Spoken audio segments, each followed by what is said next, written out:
pero desde noviembre del 2014 soy asiduo concurrente a las localidades distintas, las 14 localidades de la costa, para investigar, para hacer los 2 libros anteriores a este, ¿no? Los aviones negros, que se cuenta la historia de los vuelos de la muerte, pero no de corriente 9 de julio, que es como se suele contar habitualmente, sino desde los pagos del Tuyú, está así planteado. Y en realidad ese libro es un apéndice de un libro mayor, del cual su primer tomo salió el año pasado, podemos decir el primer tomo, en realidad de la historia del Partido de la Costa, desde 1935 a 1983. Es una trampa. No existe el Partido de la Costa desde 1935, esto era Lavalle. Pero me sirve para ir a contar los surgimientos de los primeros pueblos, y después sí, del 78 en adelante, contar la historia del Partido de la Costa, que tampoco existe. En realidad ese libro es una mentira. Ni existe el Partido de la Costa en el 35, ni existe el Partido de la Costa en el 78, es el municipio urbano de la Costa. El Partido de la Costa nace en el 83, con lo cual ese libro tenía que haber tenido un capítulo, 2 capítulos, que son los últimos. Así que el Partido de la Costa empezará realmente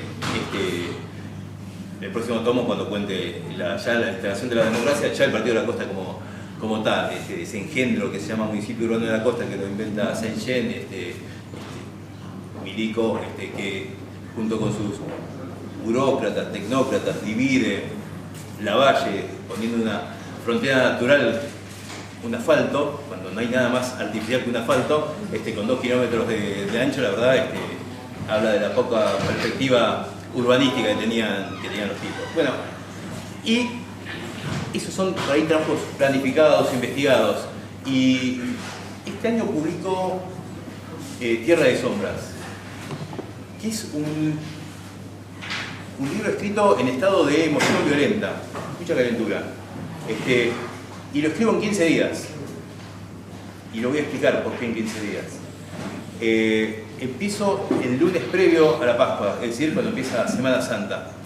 Yo soy periodista, soy profesor de historia, durante mucho tiempo trabajé en San Miguel, fue General Sarmiento en un principio, después se dividió en San Miguel, Malvinas Argentinas y José de Paz, y ahí en ese diario he publicado muchos artículos vinculados a la historia reciente, con lo cual había mucho material investigado.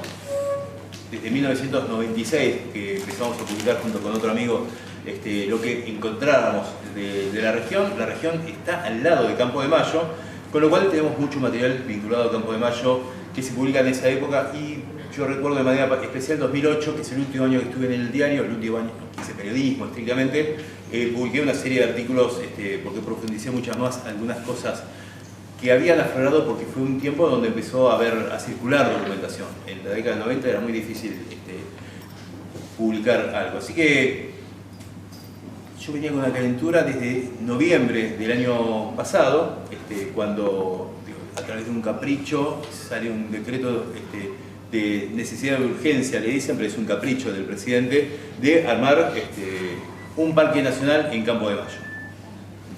Lo que menos hace falta en Campo de Mayo es preservar el medio ambiente.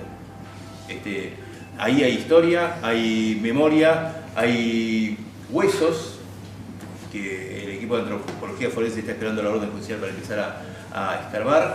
Hay causas judiciales, por lo cual si tenés una causa judicial no podés tocar ese lugar. Con lo cual te habla la ignorancia de este tipo y los asesores. Ya en marzo lo había anunciado, y mi malestar es que en marzo en el Congreso lo anuncia y hay cierto resquemor por parte de los organismos, pero esto se aplaca. Está bien, uno espera de los organismos reclamos, pero la gente se cambia todos los días.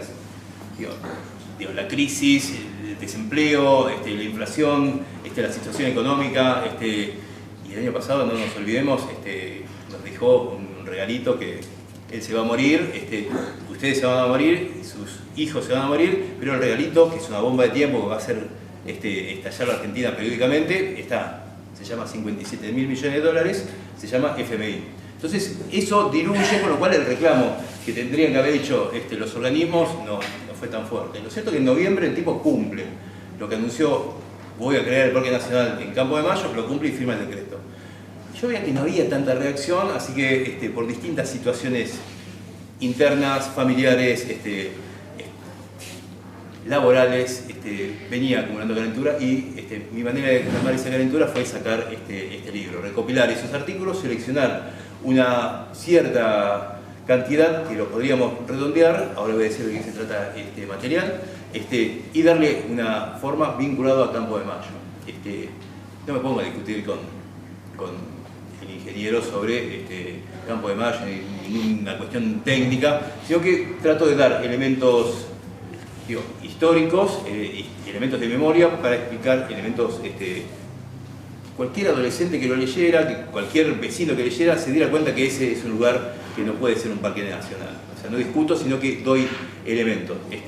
Esto entra en imprenta el 2 de mayo, y entre el 2 de mayo y el 29, que es cuando me entregan el ejemplar, este tipo saca otro decreto, lo cual te habla de capricho y además avaricia, ¿no? Porque ese decreto dice que parques nacionales, la dirección de parques nacionales no puede manejar las tierras, no puede disponer de las tierras, la dispone directamente el Poder Ejecutivo, es decir, Macri quiere hacer negocio con los parques nacionales, no con Campo de Mayo solamente, sino con todos los parques nacionales.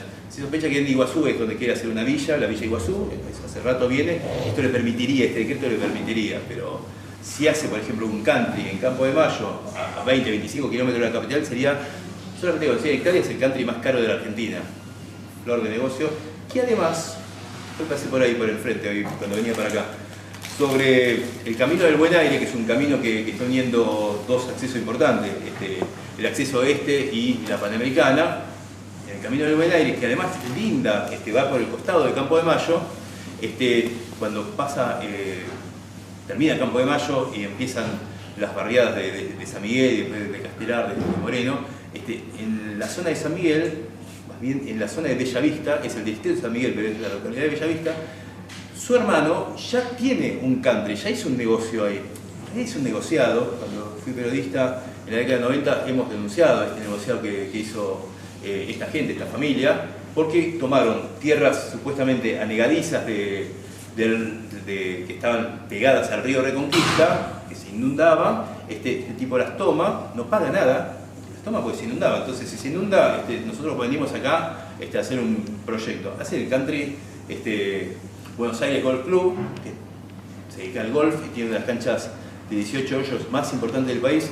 Es importante porque trajeron especialistas de Estados Unidos para hacer la mejor cancha del país, en su momento así lo fue. Y ahí vive gente de mucho dinero, gente más o menos conocida que aparece siempre en las revistas del corazón, en las revistas caras. Pero ya hicieron un negocio ahí. Digo, hicieron un negociado porque prometieron hacer una escuela, prometieron hacer una salita de primeros auxilios para el barrio Mariló de Bellavista, nunca lo cumplieron, ese lugar lo necesita, y se quedaron con estas tierras que hoy valen muchísimo. Así que esta experiencia la tienen, solamente tienen que irse un poquito más hacia Panamericana y podrían hacer esto. Así que él en mayo saca este decreto y sacó el libro, finalmente en junio lo puedo presentar. Cuento ahora de qué se trata el libro y dejo hablar mal del presidente, que simplemente, aunque abre la boca, ya se sabe, él solo habla mal de él. Se llama Tierra de Sombras y el subtítulo es Postales de Campo de Mayo y el terrorismo de Estado.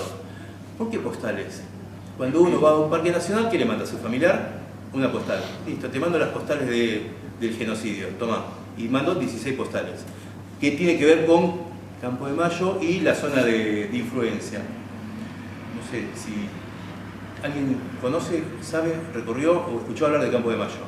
¿Saben lo que es Campo de Mayo? Pues así explico un poco. No es un cuartel, ¿sí? Sino que es, realmente como su nombre indica, es un predio, es un campo de... En realidad hay funcionarios, pero es un campo que tiene entre 3.000 y 5.000 hectáreas. Hay toda una discusión ahí, pero 4.000 hectáreas tiene seguro. Digo, hay una discusión porque hay una cárcel, en este momento instalada una cárcel del Servicio Penitenciario Bonaerense. Está el SEAMSE, se depositan las basuras de la época de la dictadura ahí, con lo cual no queda muy claro si eso es de Campo de Mayo o pertenece estrictamente al SEAMSE, y además parte del Camino del Buen Aire se construye a la vera, así que no queda muy claro. Pero bueno, son entre 3.000 y 5.000, así que decimos 4.000 hectáreas. Predio que nace en 1901. Y el objetivo es que ahí va a haber escuelas de formación militar. Es una idea de Roca, es una idea de Richeri, que lo vio en Europa. en Francia, entonces quiere hacer una réplica acá, y va a coincidir con la creación del servicio militar obligatorio. Campo de Mayo se crea porque vamos a entrar en conflicto con Chile, supuestamente va a haber una guerra, entonces se crea Campo de Mayo. Ahora, si vamos a la guerra con Chile, es en Mendoza, no es en Buenos Aires. En realidad, Campo de Mayo va a ser una guarnición militar que va a ejercer de manera concreta, a través de las armas, el control social en esa época. Estamos hablando de 1901, 1905, 1909 hay una represión, un 1 de mayo a los anarquistas que en Capital con muertes y todo. Esto va a generar que se produzca un atentado en contra de Falcón, el jefe de la Policía Federal. El centenario se va a celebrar con estado de sitio, pero digamos, Campo de Mayo tiene una primera participación de represión ahí. 10 años después, 1919, Semana Trágica, donde De Lepiane, que estaba acantonado en Campo de Mayo, es llamado a reprimir. Es un día de huelga, termina siendo una semana de persecución, de represión, e incluso podemos decir, los primeros paramilitares del siglo XX que van a actuar en esa Semana Trágica. Pero Campo de Mayo está atrás. Y a partir de ahí tenemos la presencia de Campo de Mayo en nuestras vidas durante todo el siglo XX. 1930, golpe de Estado, el primer golpe de Estado, donde Campo de Mayo no participa de manera central, sino que el colegio militar. Pero hay dos unidades militares, la guarnición es inmensa, tienen regimientos, tienen escuelas y tiene algunas unidades específicas, ¿no? Como municiones o de aviación. Bueno, hay dos unidades que participan en el golpe. Y después va a ser el think tank, ¿no? El tanque de ideas para cada golpe militar, ¿sí? 43, 55, 66, 76. De hecho, va a ser muchas veces, con estos golpes militares, va a ser así como está la Casa Rosada, donde está el Ejecutivo, y está Olivos, donde es la Casa Presidencial. Bueno, Campo de Mayo va a ser usado por los presidentes militares muchas veces para pasar su vida con su familia. Así que Campo de Mayo tiene una historia de más de 100 años al día de hoy. El libro empieza en 1956, porque quiero focalizar en el 76, es cierto, pero tampoco quiero contar que los del 76 son unos militares locos que de golpe se pusieron a matar gente o a hacer desaparecer gente. Ya en el 56, y no me voy más para atrás porque es para escribir otro libro en realidad, todo lo que dije anterior no está en este libro, pero en el 56 ya tenemos un antecedente de sangre en Campo de Mayo. Adentro del Campo de Mayo, no alrededor, sino adentro del Campo de Mayo. En el 55 hubo el levantamiento de Aramburu y Rojas para derrocar a Perón, que se acaba de cumplir un aniversario del derrocamiento, un derrocamiento bastante sangriento, ¿no? Que se usa la aviación para matar gente, civiles en Plaza de Mayo. Y eso no fue un error, es sanguinaria esta revolución que se autodenomina libertadora. Y por los hechos del 56, de junio del 56, se lo suele conocer como revolución fusiladora. Nosotros en realidad conocemos los fusilamientos de José León Suárez, que cuenta Walsh en la Operación Masacre. Walsh focaliza acá el fusilamiento de civiles de manera ilegal, irregular, aunque hay en algún momento la orden marcial de fusilamientos. En los fusilamientos de José León Suárez se produce antes de que se firme esa orden. Pero además de, que cuenta Walsh, hay otros fusilamientos. En el Regimiento 7 de La Plata hay un levantamiento también y fracasa. En Lanús y en Avellaneda hay levantamientos ya no solamente militares, sino que hay civiles. Se fusila en la Plaza Las Heras, en una de las plazas más lindas de Buenos Aires, que en el 56 era la penitenciaría. Ahí se va a fusilar, entre otros, al general Valle, que es el que encabeza el levantamiento. Pero poco se habla del fusilamiento los fusilamientos, ¿no? Los fusilamientos de Campo de Mayo. Se intenta levantar Campo de Mayo con oficiales, con suboficiales, fusilar gente. Son argentinos, no están fusilando invasores extranjeros. Ese es uno de los capítulos. Después voy a contar algunas cuestiones sobre la siguiente dictadura, que es la de Onganía Lanús. En realidad yo cuento el fusilamiento de Trelew, y esto tiene que ver porque cuento la historia de un chico que vivió ahí en la zona de San Miguel, en la zona del Campo de Mayo, y me sirve para contar alguna historia sobre una escuela privada típica de San Miguel. No ahondo en esto porque por ahí no nos interesa demasiado, pero estoy contando algo de esa dictadura previa a la del 76. Cuento algo sobre la AAA y los enfrentamientos que hubo ahí en la región, y me meto de lleno a contar Campo de Mayo. Lo cuento de dos maneras distintas, son siempre historias. Por un lado voy a contar el funcionamiento del Campo de Mayo durante la dictadura. Cómo Campo de Mayo tuvo distintos centros clandestinos de detención.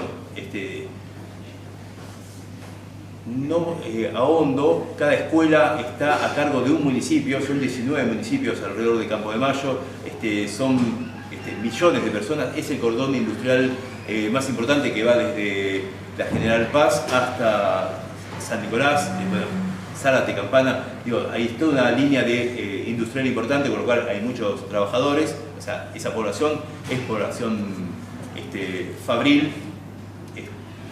Entonces, cada escuela tiene un control operacional, más allá de que el intendente de cada localidad está puesto por los militares, pero cada escuela tiene su jefe y tiene control operacional. ¿Qué quiere decir control operacional? Es el tipo que dice, va a haber un secuestro, vamos a hacer desaparecer gente acá, o autorizo zona liberada en este lugar. Más allá de que muchas veces el lanzamiento tenía un coronel de intendente, pero más allá del coronel estaba el jefe de la Lemos, de la escuela Lemos, que se encargaba de toda la región, cuando había operativos. Operativos son clandestinos, ilegales, es represión ilegal, ¿sí? Represión clandestina. Las escuelas por un lado. Centros clandestinos. Voy a contar la historia del hospital. El hospital funciona como lugar donde se llevan a parir a las chicas secuestradas que están embarazadas.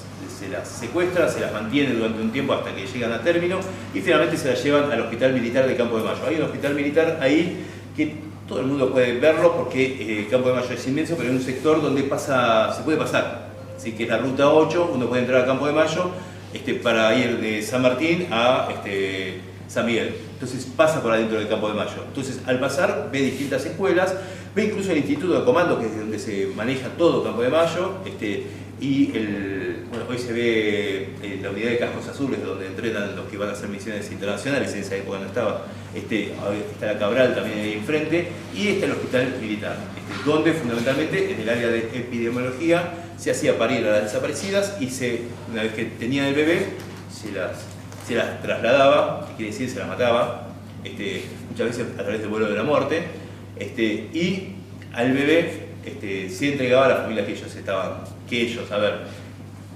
hay un tipo llamado Norberto Atilio Bianco, que ustedes lo deben conocer porque hace un tiempito quiso venir a veranear en Mar de Ajó y no sé por la gente de Mar de Ajó no lo quería, pero no pudo venir, pobre tipo, que además tenía prisión domiciliaria, o sea, quería, además de prisión domiciliaria, quería vacaciones con prisión domiciliaria, una cosa rara, había alquilado en Mar de Ajó y no se permitió con los scratches. ¿Cómo? Es cuadro y medio de mi casa. ¿En serio? ¿Ahí cerca de tu casa?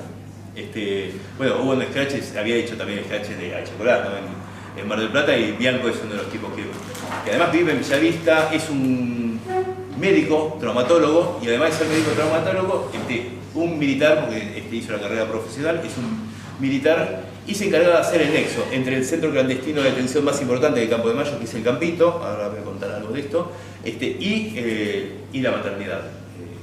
A ver, no atendía él llevaba a las embarazadas, era médico, pero los que atendían eran obstetras, mujeres, varones, enfermeras, parteras, muchas de ellas civiles que conocían esta situación, y muchas de ellas han declarado y en algunos casos están imputadas porque se han quedado con bebés. Es el caso de Bianco. Bianco se ha quedado con 2 chicos, con 2 bebés, y hay uno de ellos que ya se sabe que es hijo de familia desaparecida, un varón y una mujer. De Pablo se sabe, y de la Mariana, la hija, no se sabe, porque en realidad él se los llevó a Paraguay en un momento y allá los casa a los 15, 16 años, cuestión de que si lo extraditaban a él, ellos estaban emancipados y no se los podía traer. Así que bueno, eso ya... Esa es la función de la maternidad. Cuento en realidad un caso en concreto, no cuento esta estructura que voy relatando, sino cuento un caso que es el de Juliana García, que es una hija de desaparecido que busca a su hermano, hermana. Y esto me sirve para contar esa búsqueda y contar una historia con final feliz, y puede haber un final feliz acá, porque finalmente Juliana, que buscaba a su hermano, descubre que no era su hermano, sino que era una chica, una bebé, que fue secuestrada, que se fue apropiada, mejor dicho, por un oficial del batallón de inteligencia 601, que funcionaba también en Campo de Mayo. Algo de esto después va a hablar Gabriel Quiroga, cómo el batallón funcionó en la región en distintas tareas, pero acá, en este caso, además de hacer tareas de inteligencia, se apropiaban de los bebés. Así que ese es uno de las áreas. La otra área que dije que menciono, otra historia que cuento, es la de Juan Carlos Scarpati. No interesa demasiado quién es, aunque cuento algo de esto, pero Juan Carlos Scarpati es un militante que fue secuestrado, se resistió un poco y le metieron 9 balazos. Así que se lo llevan al campito, al centro clandestino, y es el centro clandestino más grande junto con el de la ESMA y el de la Perla en Córdoba. Y lo dejan morir, y el tipo no se muere, con lo cual no se muere, se lo llevan al hospital, y en el hospital él ve cosas, así con su situación de semi-inconsciencia o de convalecencia, y ahí lo hacen curar hasta que se cura después de algunos días, se lo llevan de vuelta y en el campito, bueno, lo torturan, quieren sacar información. Saben que después de 24 o 48 horas no hay información que sirva, así que no sirvió de demasiado, y él logra cierta confianza con el paso del tiempo con los oficiales y suboficiales. Y ese lograr cierta confianza fue a través de su tarea de hacer mantenimiento. Si hacía falta barrer, si hacía falta pintar, todo esto está en situaciones de desaparición, y esto implica tortura, implica maltrato, pero él gana confianza. Y eso le permitió, ya había conocido el hospital, le permitió conocer algunos detalles de ese lugar donde estaban los galpones, los árboles, ver, ahí estaba cerca una pista de aviación porque se escuchaban aviones, ver algunos tanques de aguas a la distancia, con lo cual eso le permitía orientarse. Es decir, el tipo hizo un mapa del campito en su cabeza. Esto le sirvió para el momento que lo van a trasladar, a él le anuncian que lo van a trasladar. Y él sabía que en términos eufemísticos, traslado es muerte. Entonces él entiende que lo van a matar. Y en el traslado no entiende muy bien si se lo están llevando a Palomar, si lo están llevando a La Tablada, esto es en La Matanza. Lo cierto es que él hace una maniobra para desarmar al tipo que lo está pifiando en la camioneta que lo traslada, y se escapa. No lo pueden atrapar. Y se escapa de ese operativo y se escapa del país. Y es el tipo que denuncia a nivel internacional el funcionamiento de este centro clandestino, con todos los detalles. Cuenta su historia brevemente, pero cuenta los detalles del campito: el funcionamiento, los galpones, los perros, los perros te daban la bienvenida, no te iban ablandando para romper el hielo, te mandaban 3 o 4 perros para que te mordieran. Y a partir de ahí, los nombres de guerra de los que estaban trabajando ahí, algunos nombres propios, el funcionamiento de la maternidad. De hecho, él menciona algunas desaparecidas que él vio embarazadas en la misma maternidad. Así que cuento un poco esto, que es una especie de descenso al infierno, porque es lo peor del Campo de Mayo. Otro capítulo es sobre la cárcel de Causados, que no hablo de la cárcel de Causados, sino que hablo del secuestro de la cúpula del Banco de Hurlingham. El Banco de Hurlingham es muy famoso porque sirvió en la década del 70 para el lavado de dinero del secuestro de los Born que hicieron los montoneros. Lo cierto es que con la muerte de Greiber, que es el que manejaba el banco, se venden las acciones y entra otro grupo empresario. Pero ya en dictadura, los milicos piensan que este grupo empresario en realidad es una mascarada, son todos montoneros que vienen a reemplazar al grupo Greiber. Así los secuestran a todos, son como 30, incluso una mujer embarazada, se los llevan a la cárcel de Causados, y eso quiero contar. Los acusan de terrorismo económico y los torturan y los interrogan. Los que interrogan no son oficiales ni suboficiales, son civiles, pero no un civil pinche, son integrantes del Banco Central, el vicepresidente del Banco Central, por ejemplo, y gente de la Comisión Nacional de Valores. O sea, cuando hablábamos de dictadura cívico-militar, no es que los civiles acompañaron, acá interrogan directamente. Entonces esto lo contamos en detalle con algunos nombres, incluso algunos de los afectados en el secuestro. cárcel de causados. Y cuento, y por ahí empieza la historia y por ahí se vincula un poco con la costa, no porque cuento la costa, pero sí tiene que ver con los vuelos de la muerte.